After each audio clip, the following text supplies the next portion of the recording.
how ready your team is for that kind of a stretch. Yeah, well, we have to be, right. And the guys seem excited to play. And we've watched an awful lot of North Carolina right now. We know they're a good group. But we haven't played our best lacrosse yet. And obviously the possessions are going to be important. Carolina plays a little bit more up and down. So chances of getting more possessions will be better than the last one. But we're excited to play. Just a quick follow. You just said you haven't played your best lacrosse yet. Do you feel like maybe you've kind of shaken out the kinks from that kind of that funk you guys went through, and you're ready to do that in the stretch here? Yes. Yeah, I do. We're practicing well.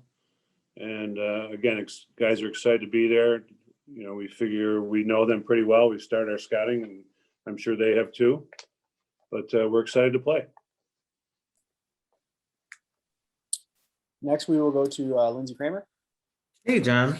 So you mentioned, or Mark mentioned, the gauntlet you closed the season with. I went back and looked. It's been since 2008 that you've played 3 straight top 5 teams. And I know that's why you're in the ACC. You want to play the best every week. But gosh, there's so much on the line right now. Just a little bit more, if you could, about the pressure of these last 3 games and how you think your team is prepped to sort of handle one of the toughest runs you've had in maybe 13 years. Well, I've always, focused on just the next opponent and not the big picture, especially this time of year. How many years have I, looked at where things are with 3 games to go, and a million things can change between now and then. It seems to always come down to that last week on what's happening in the lacrosse world. So all they can do is really focus on North Carolina right now. But we know we got some big games going down the stretch. That's for sure. And just to follow up, any update on now that Utah's not coming? Any update on that last week of the season, getting another opponent? Not yet. No. Okay. No. Roshan. Hi, Coach. I wanted to ask about Nick Pietro. What have you seen from him this year? And I know the defense has been a little bit up and down. What have you seen from Nick this year? And I guess what does he need to work on?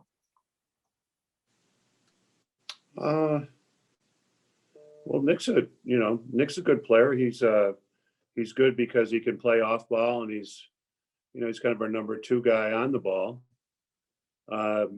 He runs it out well. If he were to get in trouble, he's played some pole and on the wing on the faceoff in the past in high school, and a little bit for us.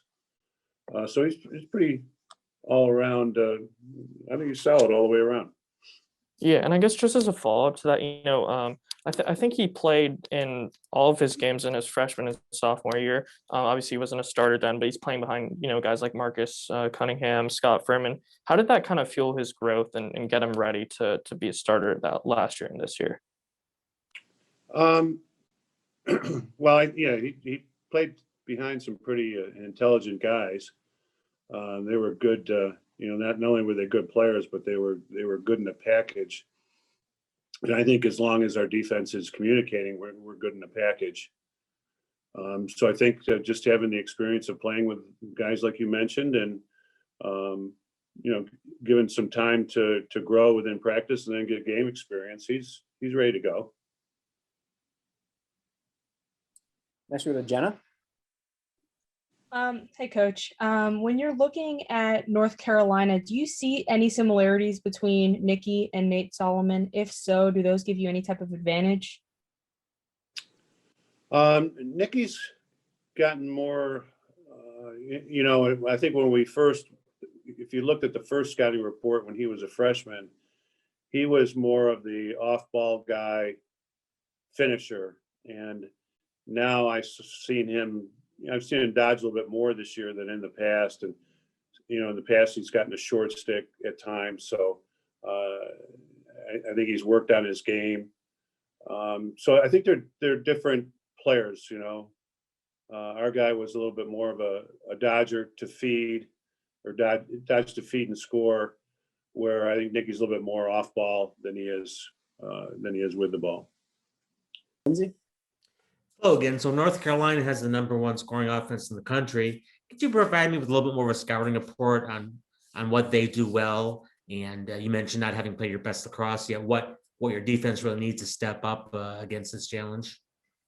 Well, if you want a scouting report, obviously, another transfer, number 4, Gray, very good, very good player.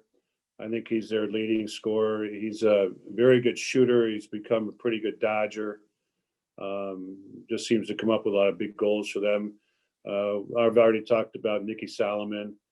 They use Kelly and Cameron. Been using Kelly in the first and third quarter and Cameron in the second and fourth. That's a very good midfield. Number 77, Cook, lefty Canadian, big, strong player, shoots it hard from the outside and is a good dodger using his size and strength. And Perry's he's really come on. He's terrific. Number 3, and then Anderson, number 21. So I think that first midfield group has been very good.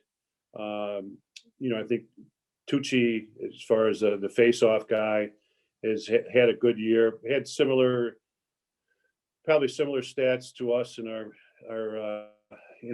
Duke game and in the Virginia game. Actually, we probably did a little bit better in our Virginia game. And really, Craig, their goalie, has been playing extremely well. Lefty in the goal for him. A young guy, but he's played extremely well this year. He's come to play in all his games. And is everybody healthy that was healthy going into the Albany game? And our team, is everybody healthy? Yeah. Yes, we're waiting to hear on one person right now, but everybody's healthy today. Okay, thanks. Yep. Allie? Yeah, I'm just curious. I understand why the game against Utah was canceled, but what's kind of the reasoning behind not trying to get in one more game, especially one more home game before the selection show? Well, I didn't say we weren't going to do that. We haven't made decisions there. We've got some feelers out. But no, that's not cut in stone. Roshan?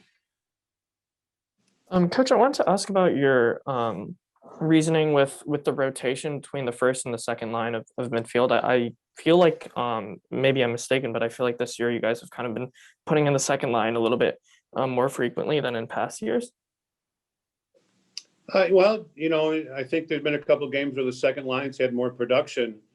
And obviously the first line gets a lot of attention. Sometimes they're double pulled. Sometimes they'll go early to them. We've been running, for the most part, 2 different offenses with the 2 different groups, so that it's a different look. It's something else that the other team has to prepare for. And the second group has, I think, been very effective in what they're doing. So it's really, about production, and then sometimes it's, okay, is what we're doing with the second group more effective against the team that we're going against, their defense, than maybe what we're doing with the first group, or maybe we might be getting some higher percentage looks.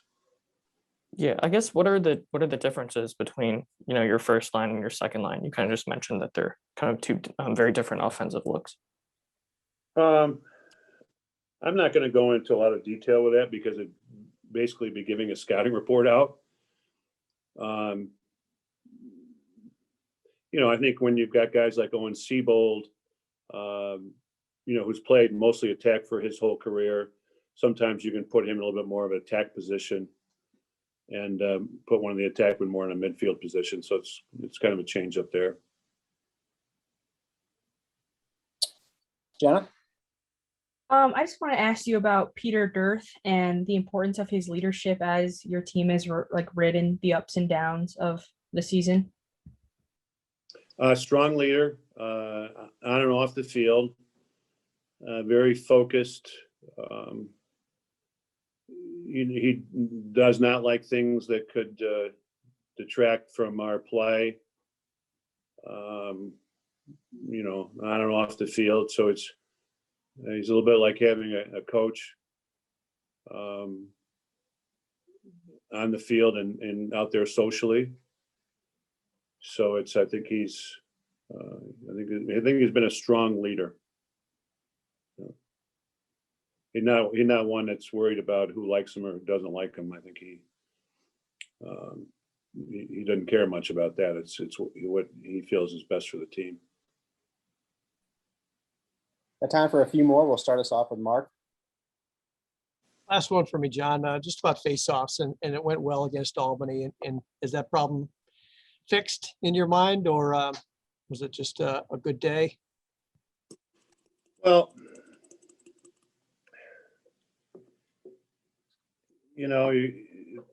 we've gone against a couple of elite guys. And, if you look at the whole body of work, it's probably pretty good. But I watched the Duke guy just dominate the Notre Dame guy. And, so go figure, right, Mark? I mean, it's such a hard thing to, you're going to get certain matchups where you're just not going to win, and vice versa. You're going to win, you're going to dominate more. And that's why we have, gone with Jacob and Danny have been a nice 1-2 punch over the years. And I think Savage has just gotten, better and better. And then I've been spending a lot of time with the face-off groups. Tommy Costanza just works with them most of the time. I'm even seeing some of the younger guys come up and give some of the older guys a battle. So I think we're improving as a unit. But sometimes you're just going to, we talk about face-off woes, but sometimes you just got that matchup issue, and that's the frustrating thing about the game. The new rules were put in place because the committee wanted to see 50-50 face-offs every game, and didn't accomplish their objective. So it's going to be going on. If you look at some of these guys nationally, it's just there's a group that are just doing better than everybody else, and it's a little bit frustrating because you honestly don't know. I mean, with the new hand grip, no knee down, you have very little time to practice, and you throw COVID in it, and you just don't know how everybody's going to react to it. So, it's frustrating that the rules went in when they did. But it is what it is. And you just have to bet. It's not like you can turn around and adjust your wings, or when guys are getting the ball and they're getting the ball out to themselves quickly, you go to cut off the break, and then the other team will put the ball behind himself where there's no one there, so they can pick it up because we're trying to cut off the break with that side, and vice versa. You put them all the way down, and you don't cut off the break, and you match up. The face-off guy goes out the front. Now there's a fast break with a potential goal. So it's damned if you do, damned if you don't in some cases. Like see him get rid of them? Of the face-off? Yeah. Yeah, unless they can come up with something that's, I've always been take the ball out of the back of the net or take it out of bounds and push the ball upfield. I like watching basketball, and you probably wouldn't watch basketball if there was a jump ball after every basket now. Yep. Okay. Thank you. Yep. Got time for one more if anybody's got it. Otherwise, we'll get let Coach hop off here. Good. All right. Thanks, Coach.